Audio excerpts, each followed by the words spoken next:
My wife said she was spending the night at her sister's house. I believed her, as I always did. But at 11 o'clock that night, when my neighbor Tom knocked on my door, his face pale and clutching his cell phone, everything I knew about my life went up in smoke. "Man, you need to see this now," he said. And when I looked at the screen, I saw my wife, Sarah, checking into a hotel across town with my brother David. And it wasn't the first time. Tom had photos, videos, messages. They'd been seeing each other for 2 years, and the worst was yet to come. Sarah and David planned to cheat me out of the $3 million my father had left in trust. They thought I'd never find out, but I did. And what I did afterward made them both beg for mercy. But before I continue telling my story and how it all happened, tell me in the comments where you're watching from. I'd love to hear where you're from. My name is Marcus. I'm 38 years old, and until that Thursday night I thought I had the perfect life. Married to Sarah for 12 years, I lived in a comfortable house outside Portland, worked as a civil engineer, earning well enough to never have to touch my father's inheritance. Sarah was an art teacher at a private school, always smiling, always caring. My brother David, 2 years younger than me, was my best friend since childhood. He worked as a real estate agent and visited me often on weekends to watch games and drink beer. Everything seemed normal, perfect even. Sarah came home every day after school, we had dinner together, talked about the day, made plans for the future. David called constantly, always wanting to know how I was, if I needed anything. I thought I was lucky. I thought I had a real family. But that Thursday, Sarah told me her sister Michelle was going through a rough patch in her marriage and needed company.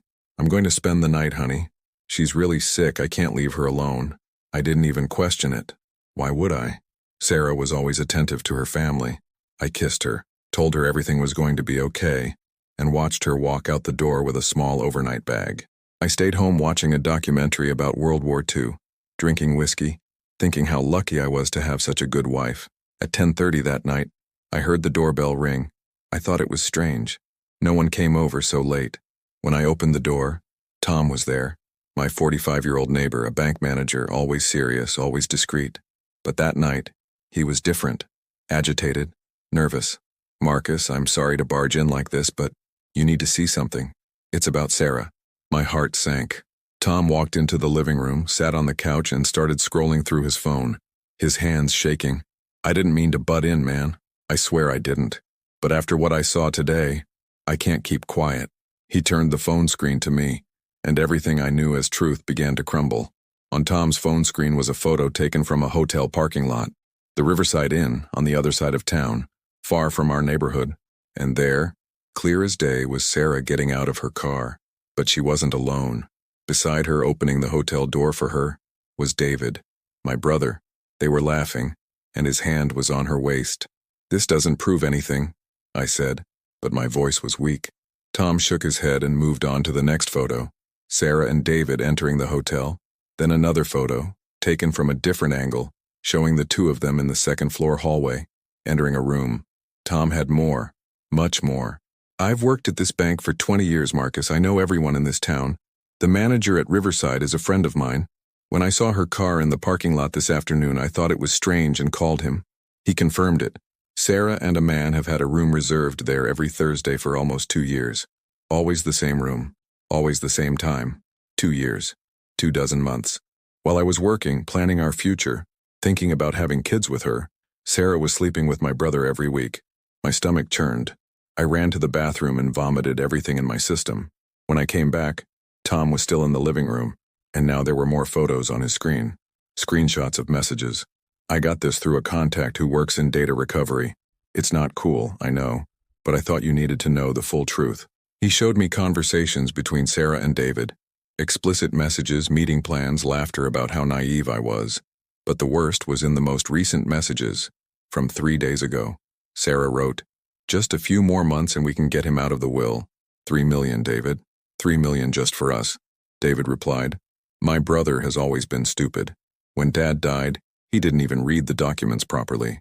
He doesn't know that if he is deemed unfit, or if there is proof of mental instability, the inheritance will pass to me as the second beneficiary. I already have the psychiatrist ready to sign the reports." I stared at those words, breathless. It wasn't just betrayal, it was conspiracy. They were planning to destroy me completely, steal from me, leave me with nothing. And Sarah, the woman who swore to love me in front of God and 200 people, was laughing at it, laughing at me. What do I do? I asked Tom, but I already knew the answer. I needed to act fast before they executed their plan. Tom stayed with me until midnight, helping me think clearly. You need official proof, Marcus. You need a lawyer, and you need to do it without them knowing you found out. He was right. If I confronted Sarah now, she and David would accelerate their plans. I spent the rest of the night awake, staring at the ceiling, listening to every noise in the house. Every happy memory with Sarah was now tainted. Every laugh, every kiss, every time she told me she loved me. It was all a lie. And David, my brother, the man who held my hand at our father's funeral, who cried with me, who said he'd always protect me, had been stabbing me in the back for years. On Friday morning, Sarah came home at 8, looking like she'd slept badly, and telling stories about how Michelle was suffering. I made coffee, scrambled eggs, and acted as if nothing had happened. How's Michelle? I asked, and Sarah sighed deeply. Terrible, love. Jake's being a total jerk to her. I think I'll have to spend a few more nights there in the next few weeks. Of course I would. Thursday was hotel day with David. While Sarah showered, I grabbed her phone from her purse and copied everything I could onto a flash drive Tom had given me. Messages, photos, location history. Sarah was careless. She didn't even have a strong password on her phone. Within 15 minutes, I had everything. I put the phone back exactly where it was. After Sarah left for work, I called Jonathan Reeves, Portland's top divorce lawyer. I'd seen his name in the news when he'd taken down a businessman who tried to hide $20 million from his ex-wife. Mr. Reeves, I need to schedule an urgent consultation. It's about treason, conspiracy to defraud, and $3 million. He gave me an appointment that same afternoon. In his office, I laid everything out on the table. Tom's photos, the messages, the hotel records, everything. Jonathan spent 2 hours reviewing every detail, taking notes, asking about my father's inheritance. Marcus, you have a solid case. Very solid. But you need one more thing. Proof that they're actively trying to forge the will. Can you get that? I thought quickly. David had always been arrogant, always thinking he was smarter than everyone else. I could try recording a conversation with him, get him to confess. Jonathan shook his head. Oregon is a one-party consent state. You can record any conversation you're in without telling the other person, but it has to be natural. You have to get him to talk without forcing him. I spent the weekend planning. David always came over on Sundays to watch football. This time, I was going to be prepared. I installed a professional recorder under the coffee table, another in my pocket, and a third on the living room sideboard. 3 backups. I wasn't going to leave anything to chance. On Sunday, David arrived with beer and nachos, smiling as always. Hey, big bro. Ready to watch the Seahawks destroy the 49ers? He hugged me, patted my back, and sat on the couch as if it were the most natural thing in the world, as if he wasn't having sex with my wife and planning to steal me. Anger burned inside me, but I kept a cool face. We watched the first half drinking beer, commenting on the plays. At halftime, I began. David, I need to talk to you about something serious. It's about your father's inheritance. He tensed for a second, but quickly covered it up. What about the inheritance? Everything's okay, right? I don't know, man. I've been thinking about it a lot lately. That trust Dad's lawyer set up, do you remember the details? Because I never really understood how it works. David took a sip of his beer, thinking. I continued. Like, what if something happens to me? What if I get sick? I don't know. Have some mental issue? Where does the money go? David's eyes lit up. He thought I was giving away information for free.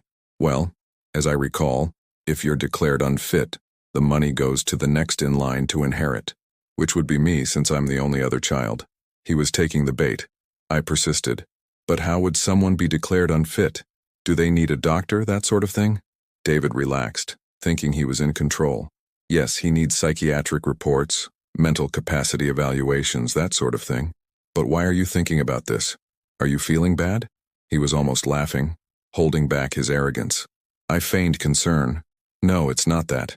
It's just that Sarah said something the other day about me being stressed, I don't know. It got me thinking. David was very interested in this. Sarah said you're stressed? In what way? I shrugged. Oh, nonsense. She said I sometimes seem distracted, forgetful. But it's just work, you know how it is. David leaned forward, like a predator spotting vulnerable prey. Man, if you're feeling this way, maybe you should see a doctor. Get some tests, talk to a psychologist. It never hurts to take care of your mental health. He was planting seeds, preparing the ground. But I needed more. Needed him to be clear about the plan. Do you really think I should? It's just that I keep thinking, I don't know. What if they discover a problem? Wouldn't it affect the inheritance? David looked worried, but his eyes told another story. Look, if they discover something serious, maybe. But it's better to know, right? What if I need treatment? I grabbed my phone and pretended to search for something. Let me see the documents Dad's lawyer sent about the trust. I want to see exactly what it says. David became alert. Do you still have those documents? I shook my head. I have them all stored at the office, but man, thinking about it, if anything happens to me, at least I know the money stays in the family. It stays with you. David smiled, but it was a fake, calculated smile. Yeah, stay with me. But nothing's going to happen to you, brother. You're fine. The game was starting in the second half, but neither of us was paying attention. I continued. You know what's funny? I never really thought about it before, but $3 million is a lot of money. It would completely change someone's life. It would definitely change, David said, and for the first time, he let his mask slip a little. A person with $3 million would never have to work again. They could travel, buy houses, live the way they've always dreamed. He was dreaming big, imagining what he would do with my money. I decided to dig deeper. What about you, David? If you had $3 million right now, what would you do? He thought for a second. First, I'd pay off all my debts, of course. Then I'd buy a bigger house, maybe on the coast. I'd travel to Europe. I've always wanted to see Italy. And I'd invest the rest, live off the income. He was being too specific, as if he'd already planned everything down to the last detail. It sounds like you've given this a lot of thought, I said, keeping my tone light. David realized he'd said too much and backed off. Oh, everyone's fantasized about making money, right? But it's just a fantasy. But it wasn't a fantasy. It was his plan. The plan he'd hatched with my wife, in hotel rooms, on Thursday nights. I changed tack. How are things with you and Melissa? I asked, referring to his girlfriend. David grimaced. We broke up. It's been 3 months. I hadn't known that. Really? Why? He shrugged. It wasn't working. Plus, I kind of got interested in someone else. My blood boiled. Who? David smiled, that stupid smile of his. I can't say yet, it's complicated. Complicated how? I persisted. He drank more beer, looking thoughtful. It's someone I've known for a long time. Someone who's always been important to me. But she's in a different situation now. Sarah. He was talking about Sarah, and thinking I was too dumb to understand. Is she married? I asked directly. David looked at me surprised. Why do you ask that? You said it's complicated. Usually when it's this complicated, it's because the person is committed. David was silent for a moment too long. Then he said, what if it were? What if I were in love with someone who's married? My heart was pounding, but I kept my voice calm. It depends. If it's real, if you two truly love each other, I think you should be together. But not in a wrong way, you know? You have to do things right. David stared at me, trying to decipher whether I was being sincere or suspicious. Do you really think that? He asked. That if two people love each other, they should stay together even if one of them is married. I nodded. If it's true love, yes. But the person has to have the courage to end the marriage first. Be honest. Don't stall, cheat, or lie. He nodded, but I saw the guilt in his eyes. For a second, just a second, he almost seemed human. It's more complicated than that, Marcus. Sometimes there are other things involved. Money, legal situations, family. There. He had connected his romance with Sarah to the inheritance. It was all I needed, but I decided to go through with it. Money? What do you mean? David realized he was talking too much again and tried to backtrack. Forget it, man. It's not important. But I wouldn't let him. No. Now I'm curious. How does money fit into this complicated love story? He sighed, as if carrying a huge weight. It's just that if this person leaves the marriage now, they'll lose a lot financially. The husband is well off, you know? I understood perfectly. They were waiting for me to lose the inheritance before committing to the relationship. Sarah wouldn't go out with me until she was sure David could get the money. So you're waiting for the financial situation to change? I asked. David nodded slowly. Something like that. We're waiting for the right moment. There you go. I had it all. The recorded confession, the details, the connection between the betrayal and the plan to steal the inheritance. I quickly changed the subject. We went back to watching the game, and I acted normal for the rest of the afternoon. When David left at 6 o'clock, he hugged me and said, "Thanks for the chat, bro. It's good to be able to talk to you about these things." I smiled and replied, "Always, bro. Always." As soon as he left, I grabbed all the tape recorders, copied the files, and called Jonathan. I did it. I have him admitting everything. Jonathan asked me to bring the files to his office first thing Monday morning. "Marcus, with this, we can not only protect your inheritance, but also prosecute both of you for conspiracy to defraud. They'll pay dearly." That night, Sarah came home at 9, saying she'd been grading papers at school. Another lie. We had dinner together, and she talked about her students, about a new art exhibition she wanted to see that weekend. I nodded, smiled, and pretended to listen. But inside, I was dead. The woman sitting across from me was a stranger. After dinner, Sarah went to take a shower. I heard the shower running, waited 5 minutes, and then went into the bathroom with her cell phone, which she'd left charging in the bedroom. I needed one more thing: access to her email. I tried the obvious passwords. Date of birth, maiden name, nothing. Then I tried our wedding date and it worked. How ironic. I opened my email and searched for messages with David. I found hundreds. Years of conversations, plans, promises. But what I was looking for was the contact information for the psychiatrist David had mentioned. I searched for doctor and found it. Dr. Harold Simmons, a private psychiatrist. Messages exchanged between Sarah and him over the past few weeks. Sarah had texted him saying, "Dr. Simmons has agreed with David. I will begin documenting my husband's behaviors that may indicate mental instability. He has been paranoid, forgetful, and has sudden mood swings. When will we have enough material for the report?" Dr. Simmons replied, "With 3 months of consistent documentation, I can sign the necessary documents. My fee remains $15,000 as agreed." They had bought a psychiatrist. They were fabricating evidence against me.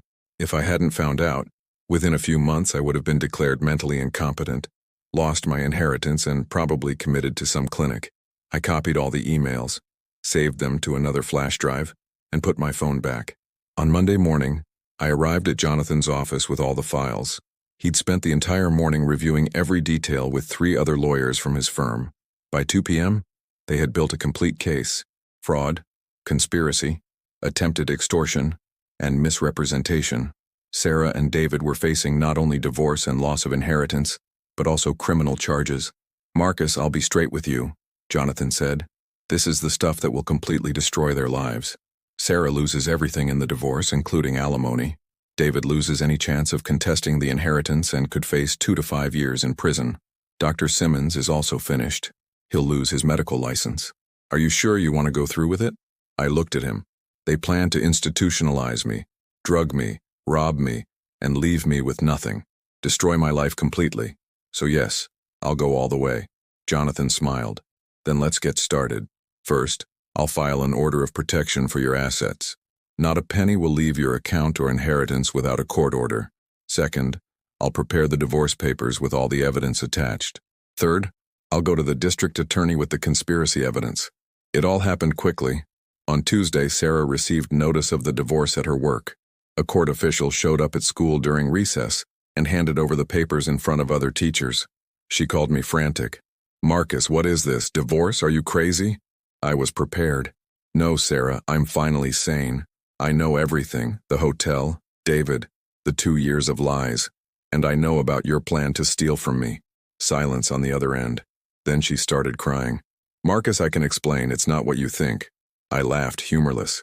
"Isn't it? Then explain to me the messages you exchanged planning how to declare me mentally unfit. Explain to me the $15,000 you paid Dr. Simmons to falsify reports. Come on, explain." More silence. Then her voice changed, turned cold. "You have no proof of anything." I smiled, even though she couldn't see it. "I have all the evidence, Sarah.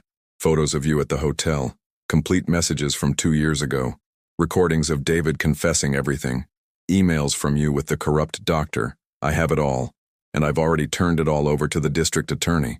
She hung up on me. 10 minutes later, David called me. He was yelling, "What the hell did you do, Marcus?" Sarah's hysterical, saying you have recordings, that we're going to jail. "Did you record us without permission?" I was calm. "Oregon allows recordings of conversations with only one party's consent, David. Our Sunday watching football is all recorded. You talking about money, about your married woman, about waiting for your financial situation to change. It's all there. David was speechless. Then he tried another approach. Look, Marcus, we can work this out. Let's talk. I know it sounds bad, but it's not what you're thinking. I interrupted. See you in court, brother. Oh, and forget about the inheritance. My lawyer has already protected every penny. You won't see a single dollar of that money. I hung up and blocked them both. In the weeks that followed, everything fell apart for them. Dr. Simmons was investigated by the medical board and lost his license. Sarah was fired from her private school after the incident became public. David lost his job as a broker when his bosses discovered he was involved in a fraud scheme. The divorce proceedings lasted 3 months. Jonathan destroyed every argument Sarah's lawyer tried to make. The evidence was irrefutable. Sarah received nothing, not the house, not alimony, nothing. She had to return to her parents' house, humiliated, penniless, and without a career. David was indicted for conspiracy to commit fraud and attempted extortion. He reached a plea deal with the prosecutor to avoid jail time, but he had to pay a $50,000 fine and was placed on 5 years probation. Today, a year after that Sunday of recordings, I'm sitting on the porch of my new house. I sold the old one. I couldn't stay there anymore, with all those tainted memories. I bought a smaller, more cozy property in a different neighborhood. My father's inheritance is intact, invested, generating passive income.